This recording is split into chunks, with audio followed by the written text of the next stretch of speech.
In the hustle of life, with all its noise and busyness, it is important to take time to be still, to calm our senses and to renew our bodies and to open our minds. Let us gently breathe in a calm, full breath and slowly exhale all concerns that draw our attention away from the renewal offered from the quiet within. For this is a holy place where love and grace abide for each of us, for all of us, individually and collectively. Here in this space, between the rhythm of each heartbeat, our connection to God and to those we love will always live.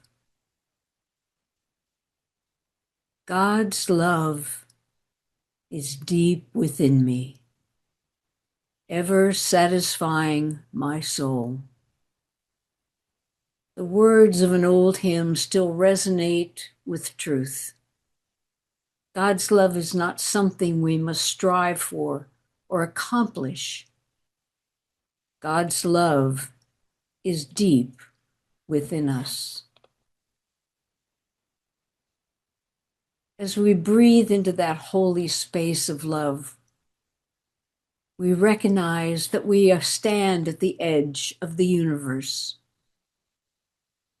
We do not know love as a feeling, rather, an experience of it as a presence that is always present with us and within us. If you feel alone today, breathe into the knowing of presence. If you are feeling sad and despondent today, breathe into the knowing of presence. A feeling of arms to protect you, warmth to unfold you, strength to sustain you through the night. And if you are feeling peaceful today, breathe into the knowing of presence. If you are feeling grateful today, breathe into the knowing of presence. Feel the one heart that beats in time with yours, in harmony with the silence that holds the universe. God's love ever satisfies my soul. Let us breathe into that presence that is present with us right here and right now.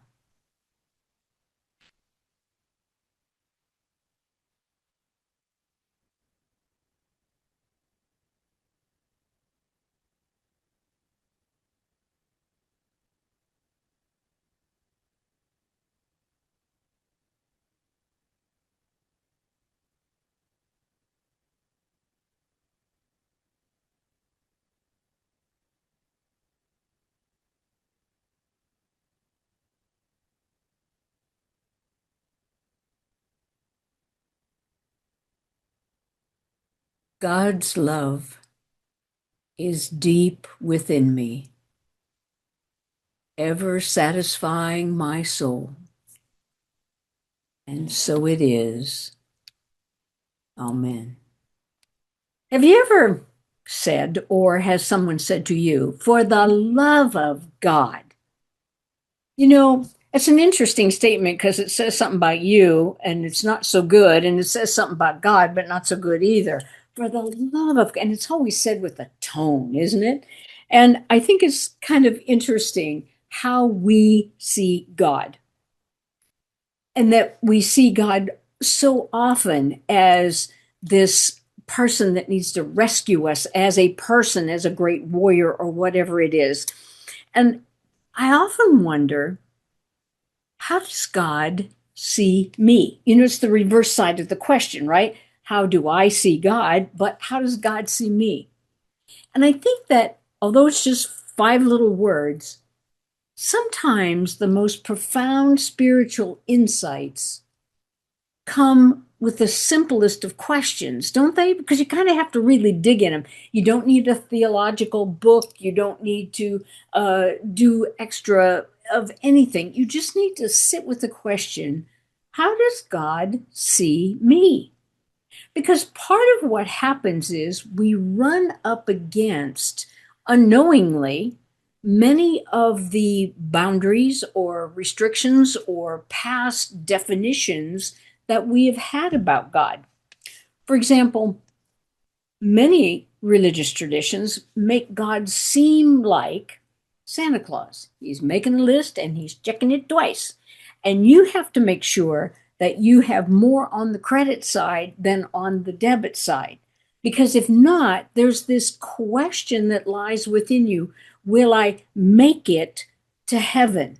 Am I going to somehow make the grade, if you will, and therefore I will achieve this eternal happiness? Now, you may say, well, Marianne, I wasn't really born and raised in that religious tradition. Yet, our society reinforces that religious tradition by teaching us that our value and our worth is about how well we perform. Can you prove yourself? Can you measure up to some standard of whatever it might be, of being a man, a woman, a minister, a mom, a grandma? And we're constantly sort of striving and achieving to make the grade, to be what we think that the society wants us to be, and therefore we take those same standards and those same ideas and questions into how we believe at a really core level. We don't think about it consciously, but we do think about it in a way, as I guess that's the way God sees me. And it comes up like things, for example, I'd be sitting here, not that I would do this, but in case I did, played a lot of solitaire. And I think, I just wasted the day. Well, maybe I needed the rest. But you see, in our societal norm, wasting time is not a good thing. And we drive ourselves, and we see so much nowadays about mental health and being able to rest and renew, that we don't, because we're all so hyped up most of the time to achieve this. And so we think, because we have to do that for society, we have to do that for God. And we begin to question, am I a good person? Really, am I a good person because I play a lot of solitaire or whatever? Am I supposed to be doing more with my life? Maybe I'm at a rest period between big things in my life. But right now, I need that rest. I need that renewal, whether it be emotionally or physically or mentally. But I don't give myself permission, because God's making a list and I'm not. I'm on the debit side here. I don't want to. I need to be more on the credit side. Am I enough just the way I am? Just the way I am, right here, right now. I think we all long to be seen, to be heard. We all have that real desire. One time I had some issue I was grappling with. And I said to my husband, Patrick, I said, I want you to take your Mr. Fix-It hat off and listen. And he said, I don't know how to listen without my Mr. Fix-It hat on. I thought, now there's the problem right there. You're not really listening to me. What you're listening is where I can fix it. What does she need for me to do? She hasn't got there yet, but I know she's going to get there any minute now. And then I can put my Fix-It hat back on and say, I have the solution. I know exactly what you need to do. What you need to do, or what I need to do for you to have done. It feels good when somebody just listens. And therefore we feel seen. We feel heard. We're not judged. We're not tinkered with. We're not trying to be fixed. We just need to say it. We're not being measured by anything or anyone. And it's a struggle for us to do that for others. It's also, interestingly enough, a struggle for us to receive it because we get halfway through the story and say, well, what do you think I should do?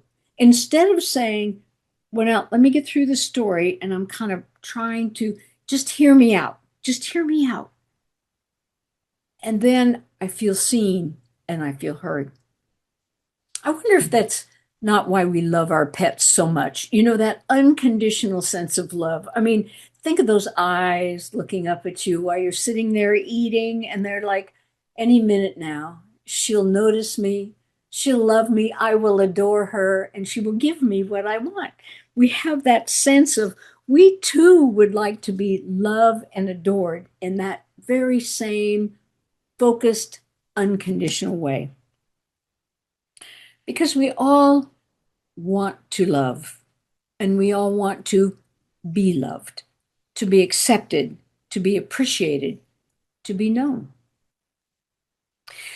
So the question is, what does God see? What does God see? Because we know, hopefully, at this point in our spiritual life journey, that God is not a superhuman being, super God, that God is not anthropomorphic with qualities of humanness. And yet, the struggle we have is trying to give language to an infinite that has no language. We really don't have a language for it. So we do tend to use the language that we use in talking about people. But I came across this the other day and I thought that was so interesting. The way God sees us is through presence, power, and passion. Presence, power, and passion. You know, the reality is God sees us as we are, right here and right now, warts and all. I always used to love that. I'd say, God sees me, God loves me, warts and all. Because it's the recognition that my life in the eyes of God is a hologram. It's not just this moment or the one before or 10 days ago or 10 days from now. My life is a hologram from the moment of conception all the way through the moment of ending on planes of existence that I don't even understand or know. God, it's a hologram. I love that image of the hologram because you see, God isn't waiting to respond to us when we have a better version of ourselves. So God's sitting there thinking, Marianne, if you just combed your hair different, if you just had lost 5 pounds, if you'd finished that class you'd started, if you had gone to the neighbors and given them some soup because they're not feeling good, when there's a better version of you, why don't you call me and then I can be God? God's like, no, no, I love you, warts and all, right here and right now. Because love is present. It's a presence. It's not something we earn or something we achieve. God's love simply is. God's love simply is. It's the presence that is present to us all the time. It's all around us in every cell and fiber of our being. God's love simply is. And what is that isness? It's unchangeable. It's constant. It's eternal. See, God didn't leave half of God home this morning and say, well, I didn't get up at the right time, and so you're not going to have eternal presence today, Marianne. I'll catch up with you, give you a little extra tomorrow. This doesn't work that way. God is eternally present with all of its presence right here and right now. That's the way God sees me. It's a steadfast love. I love that Psalm 136. It's made as an anthem and refrain, and the refrain is, God's steadfast love endures forever. God's steadfast love endures forever. So if you ever feel like, oh, I'm kind of out of sorts, I feel abandoned, when bad things happen, I feel disconnected from God. I don't think God cares. God sees me. God hears me, whatever it might be. God isn't the one moving away. And to go back to that psalm and hear that cadence repeated for, I don't remember how many lines it is, 70 something lines, that God's steadfast love endures, unchanging, allness, accepting, loving, complete, whole, perfect, forever. For you, for me. I didn't get less because you got it all today. You didn't get less because tomorrow I'm going to get a bigger amount. It isn't like that. You see, and I think for me, I struggle with those concepts. I go, well, if I have, a glass of water and I give you some, then I have less. But that's on our humanness, on our human plane. And it's not the way it works. When we come to that junction of where our beliefs and our concepts that we think we know or have been taught from the past, or we've sort of glommed on through our living of life, and the reality of the truth of spirit, we struggle at that intersection. We really struggle because we have to say to ourselves, that's not the truth. The truth is God's steadfast love endures forever. And I may feel abandoned and I may feel disconnected, but it's not the truth. And the sooner I can align myself with that truth, the faster and more clear I will become that God hasn't moved away or left me behind. Because love is also power.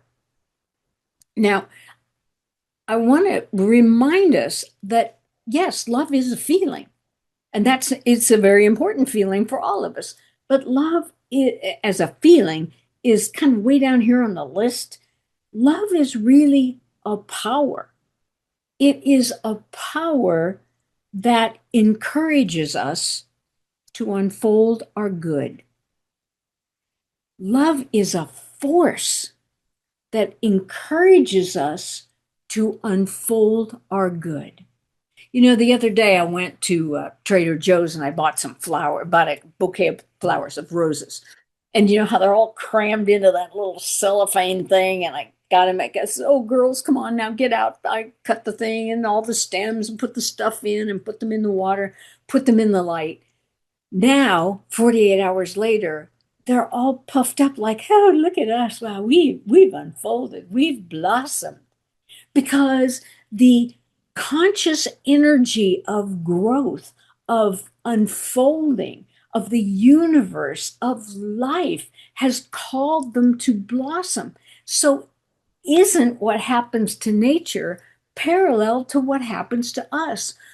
The power of love is a force that invites us to grow. God accepts us right where we are, warts and all, just as we are, in this moment, in this time, at the same time, is a power that says, unfold.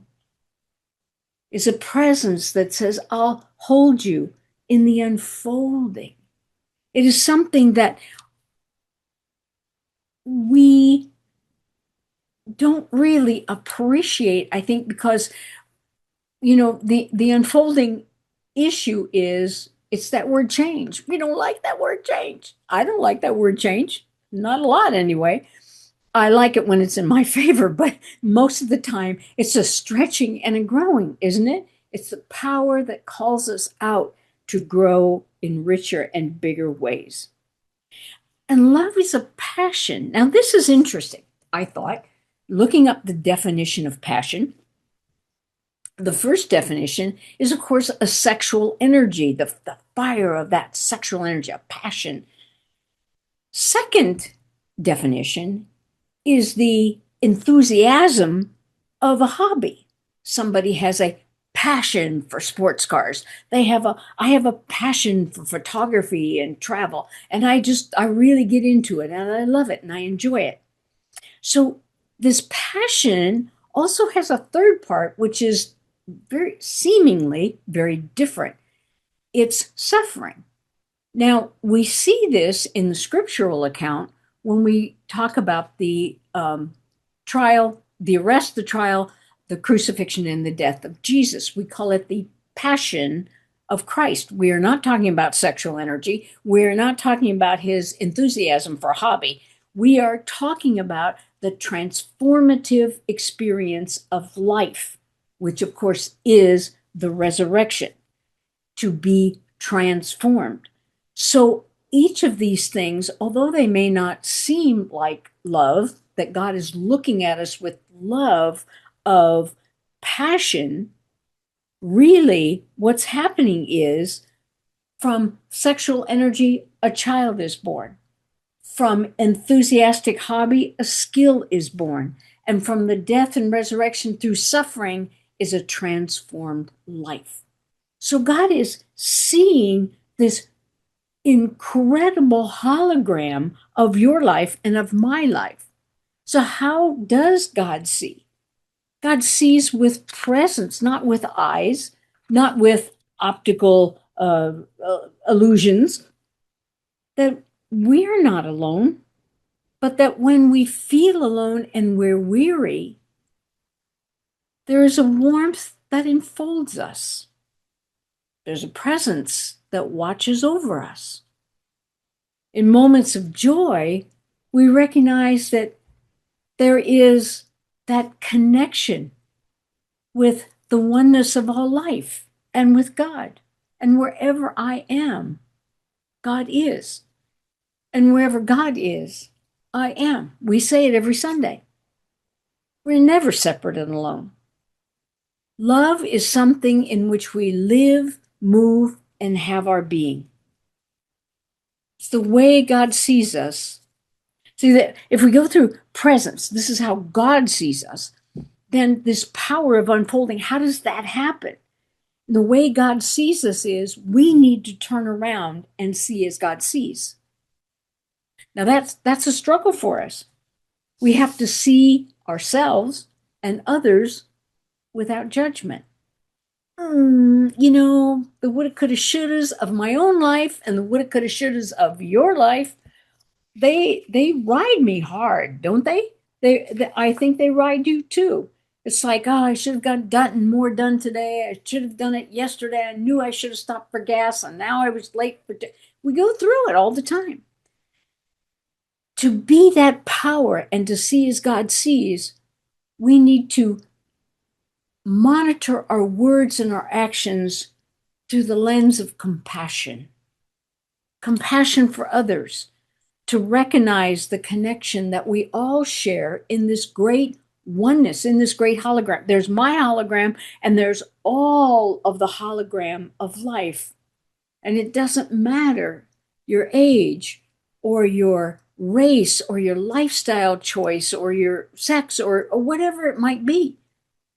You are loved. I am loved from the very moment that God created and said, let there be.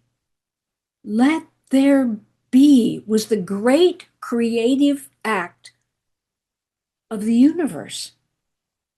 So it's the passion of God that not only wants to create us, but wants to see us grow within that creation, to unfold to the opportunities that we have, that we oftentimes aren't even aware of in the moment. They come up like an opportunity and they go by, and we go, well, should I jump or shouldn't I jump? I don't know. And if we pass, then the window goes by. I think of that a lot in my life when something comes up and I see that window come by me. Should I jump? Should I not jump? Should I go? Should I not go? And oftentimes I let it go by. But every now and then, when I truly hear that call of presence, when I feel that love and power that wants me to grow and unfold, when I take that passion and I say, I'm going for it, and I jump and I get on the other side and I go, oh my gosh, what am I doing here? And yet it's because of it that I begin to see through the eyes and with the eyes of God. And I also conversely can see how the eyes of God see me as an unfolding, dynamic, living reality, that I have all the love that I need through presence. And I have all the opportunities that I need through power. And I will allow those to grow and enrich my life through the passion that I have for living the very life that I was given. We are always held in the loving eyes of God. It is one who loved us so much that we were created. Think about that. Someone loved you so much, someone, some energy, some consciousness loved you so much. You were created, regardless of the circumstances of your birth or when or how or what. You were created in love, through love, by love, that you live and move and have your being. Never forget that no matter what, God sees you with the eyes of love, warts and all, for the present moment and the expanded hologram of a full, rich, and whole life, living in that beautiful place of knowing that love abides, is steadfast, and caring for you and for all of us evermore. Thank you, and God bless.